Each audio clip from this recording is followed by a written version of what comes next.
Hello my friends. So today I'll be bringing you another cooking video. This is not as simple as the last one. It's a little bit more ingredients, and this actually does require you to cook. We'll be making honey mustard chicken. I have 2 chicken breasts that I will cut in half because they're pretty thick. So I will consider this as 4 chicken breasts. This the ingredients are for 6 pieces of chicken breast, but I only have 2, which I will make into 4, so we're going to make it work. So what you're going to need is your chicken breast. Let me give you a quick overview of the ingredients. So you're going to need 6 skinless, boneless chicken breast halves. I only have 4, so that's okay. Salt and pepper to taste, a 1/2 cup of honey, a 1/2 cup prepared mustard, 1 teaspoon dried basil, 1 teaspoon paprika, and 1/2 teaspoon dried parsley. Okay. The directions call to preheat oven to 350 degrees.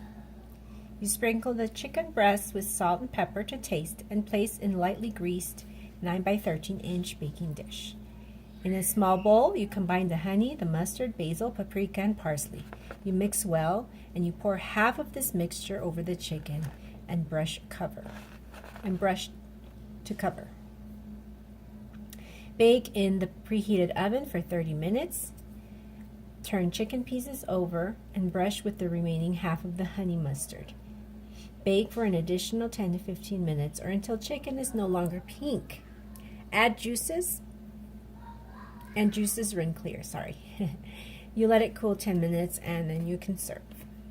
The first thing I do is I like to clean off the extra fat that's on the chicken. I don't like that excess fat on there. So I put on gloves simply because I don't like to stink like chicken. So I have gone ahead and removed all the excess fat. As you can see, it's just meat. There's rarely any of that white stuff on there. So I went ahead and greased my pan. I didn't have any olive oil, which is what I usually use. So I just rubbed some butter or margarine on there, just so that it won't stick. Okay, so what I do now is I go ahead and I add all my ingredients into that bowl. This is a pretty nice big bowl here. So I will go ahead and add my ingredients. I start off by pouring in the honey. It's a 1/2 cup honey. This is raw honey that I like to pick up from the local store. Getting raw honey is so nice because it helps with allergies. So I go ahead and pour that in there. Okay. Make sure you pour as much of it as you can, as honey is sticky. So you will lose some of it as it sticks to the container. So I think that should do it. Okay, put that aside. We will then add a 1/2 cup of mustard, and this is my 1/2 cup. Okay, 1/2 cup mustard, add it on. And you'll be mixing these ingredients, so I'm just going to use the same spoon to get it all out of there. This recipe is really easy to make and it's really quick. I've already preheated my oven to 350, so it's already waiting. Okay, then you're supposed to add 1 teaspoon of dried basil. So here's my basil. And here is 1 teaspoon of dried basil. Okay, 1 teaspoon of dried basil. Pour it in there. 1 teaspoon of paprika. Let's get that extra basil. 1 teaspoon of paprika.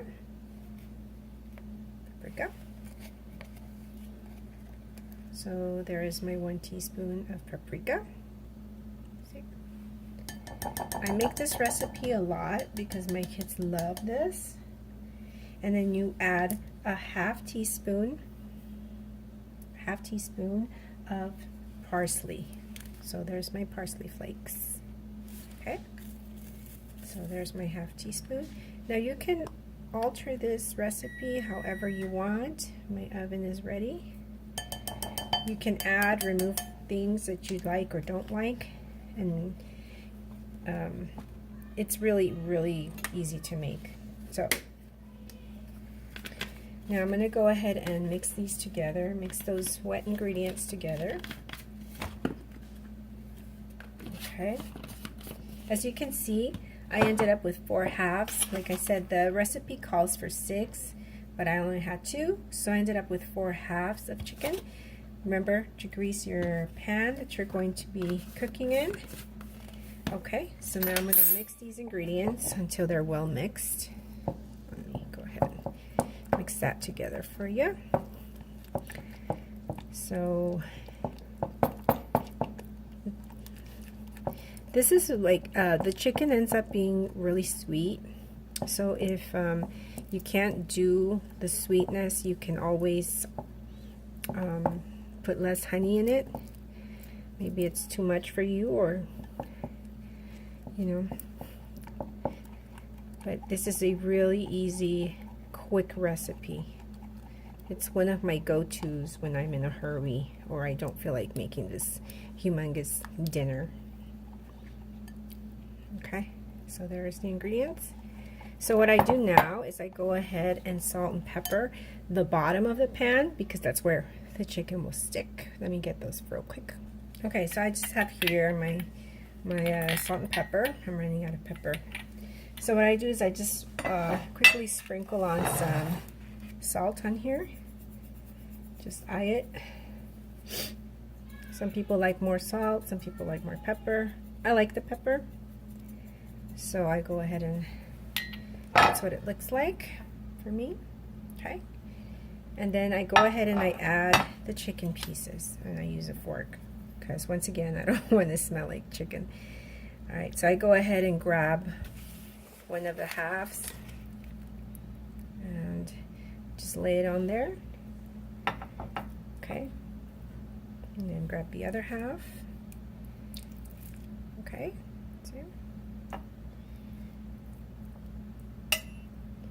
And grab one more half. This is a beautiful one.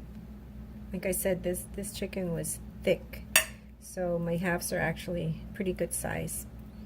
And then the last half over here, and just kind of organize it to where it'll fit. So there's all mine. I kind of like to poke them with the fork, so some of the juices will maybe make it into the chicken to give it this flavor. Let's move this plate out of the way. Okay, so now I have my chicken here.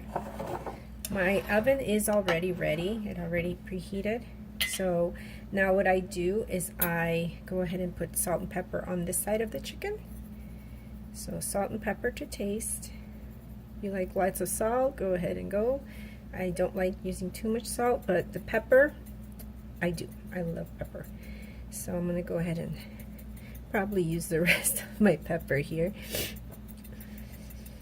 This is a really, really easy recipe. You guys should really try it, and it is so delicious. I usually will pair it up with some rice, some broccoli, cauliflower. I mean, if it's for your kids, even mac and cheese will work. So yeah, I used up all the rest of my pepper there, which is fine. I have more. Okay, so now we're going to, let me lower this down. You can see better there. Okay, so now I'm going to go ahead and pour some of my mixture over, and I have one of my brushes to brush it on. Okay, you're not going to pour the whole thing because when I turn it for the last few minutes of cooking, I'll pour some more on it. So I'll just spoon it for now, and then I'll brush it on, and that way I could save some of it for, sorry guys, I'm blocking your view here. Okay, so I'll pour as much as I can over to cover the top of it. Sometimes I'll lift it just so that it gets underneath, so that it'll go ahead and get some flavoring on the bottom. This is one of my favorite recipes. I think I already said that like 500 times. It really is easy. Okay, so I am left with a very, very small amount. This is what I'm going to pour on top once I turn the chicken over. And I'll go ahead and I'll brush it all over so it covers all the chicken. And like I said, sometimes I'll lift it to let some of it in. Okay, just to like that. And then like this, because you don't want to waste the mixture that falls in. Might as well use it. Okay, so here you go. You cover that. And I usually do cover it with aluminum, but not at the end. At the end I take it off. Okay, so I'm going to go ahead and put these aside. I'm going to wash those before I use them again. Okay, so now I take out some foil. I don't know if I just said it backwards, but yes, I cover it first. Okay, I cover it. These are those aluminum sheets that are already pre-cut. I think I'll put it this way. No, I'll put it this way. Okay, so I cover it. Okay, and then I go ahead and place it in the oven for, I forget how long this is. It's for about 30 minutes. Okay, so my oven is preheated already, so let's go ahead and put that in there. I don't need gloves right now because this is cold right now. So we'll walk on over. My oven is at 350. It is ready to go. And you stick it in there in the little rack. Close this and it's ready to go. Alright, so it's been about 30 minutes. Let me pull the chicken out of the oven. Here. Maybe I should use 2 gloves. I won't burn my hands. So let's go ahead and pull this guy out. You can really hear it. It's nice and steamy. And this is the point where we're supposed to turn it over and pour the rest of the contents of the mixture over it, and then put it in for another 10 to 15 minutes. Okay, so I'm going to remove this foil with my hands, and be careful not to burn yourself. So we're going to go ahead and flip these guys over, and it's looking pretty good. Let me get a fork.